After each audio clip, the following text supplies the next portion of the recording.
dong.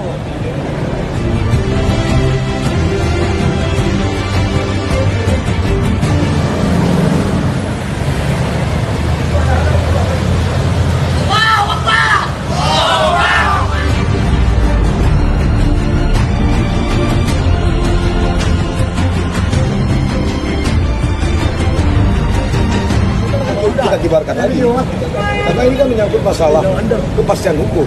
Sejauh ini tidak ada larangan hukum.